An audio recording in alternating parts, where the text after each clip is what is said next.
बिस्मिल्लाहिर्रहमानिर्रहीम। नाज़रीन अस्सलाम वालेकुम। आप देख रहे हैं CNN top news. CNN top news में सबसे पहले अमरीकी सदर का भारत पर आइंदा 24 घंटों में मजीद टैरिफ लगाने का ऐलान। अमरीकी सदर ने भारत पर आइंदा 24 घंटों में मजीद टैरिफ लगाने का ऐलान कर दिया है। अमरीकी सदर ने अपने पैगाम में कहा है कि भारत के मौजूदा 25% टैरिफ में इजाफा किया जाएगा। सदर ट्रंप ने कहा है कि भारत अच्छा तिजारती पार्टनर नहीं है। भारत रूस से तेल की खरीदारी जारी रखे हुए है। इस तरह वो यूक्रेन में जंगी मशीन को ईंधन फराहम कर रहा है। और दूसरी बड़ी खबर, इलेक्शन कमीशन ने शिबली फराज और उमर अयूब समेत 9 अरकान पार्लियामेंट को नाअहल करार दे दिया। इलेक्शन कमीशन ऑफ पाकिस्तान ने पीटीआई के रहनुमाओं शिबली फराज, एमएनए उमर अयूब समेत 9 अरकान पार्लियामेंट को नाअहल करार दे दिया। इलेक्शन कमीशन ने 9 अरकान असम्बली और 1 सेनेटर्स को नाअहल करार दिया। इलेक्शन कमीशन के 9 मई की मुकदमात में सजा होने पर इन अरकान को डी नोटिफाई किया। नाअहल होने वालों में 5 अरकान कौमी असम्बली, 1 सेनेटर और 3 अरकान पंजाब असम्बली शामिल है।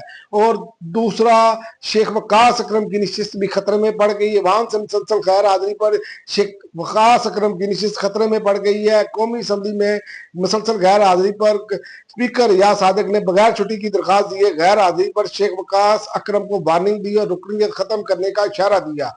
और अली अमीन गंडापुर को जो है काफिले को रोक लिया गया और कारकुनों के अपने ही मुतालबात। पिशावर पीटीआई कारकुनों ने वज़ीर आला का काफिला रोक लिया। डी चौक जाने के नारे। तहरीक इंसाफ के कारकुनों ने रिंग रोड पर वज़ीर आला का काफिला रोका और उनके कंटेनर के सामने सड़क पर बैठ गए। वज़ीर आला कंटेनर पर चढ़े तो कारकुनों ने डी चौक में जाने के नारे लगाए। ट्रैफिक पुलिस एहलकारों और पार्टी रहनुमाओं ने कारकुनों को कंटेनर के सामने से हटाया और काफिला अपनी मंजिल की जानिब रवा दवा हुआ। और वफाकी हुकूमत ने अपोजिशन को 26वीं तरमीम पर मुज़ाकरात की दावत दे दी। कौमी असम्बली के इजलास में ज़ाहिर ख्याल करते हुए वजीर कानून आजम नजीर तारड़ ने कहा, आए हमारे साथ बैठे और बताए कि इस तरमीम को कैसे बेहतर बनाए। हम कल भी तैयार थे, हम आज भी तैयार हैं। उन्होंने कहा, माहौल गर्म करने और कागज फाड़ने से मसला हल नहीं होगा, मसला बात करने से ही हल होगा।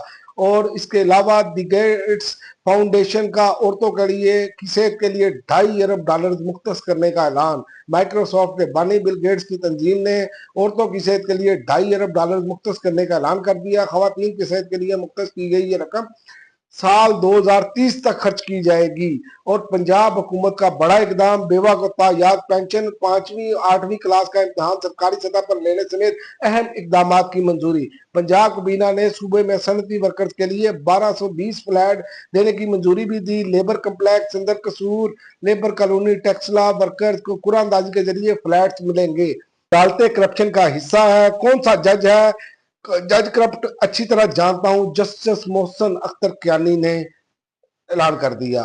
इस्लामाबाद हाई कोर्ट के जस्टिस मोहसिन अख्तर कियानी ने अदालती हुक्म पर अमल दरामद केस में रिमार्क दिए कि अदालतें करप्शन का हिस्सा है, हमारा कौन सा जज करप्ट है अच्छे तरीके से जानता हूं।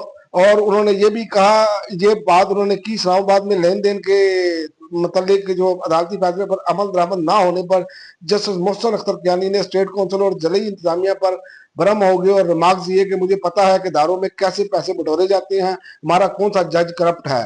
अब तक के लिए नाज़रीन इतना ही। अगले बुलेटिन तक इजाजत दे। अल्लाह हाफ़िज़।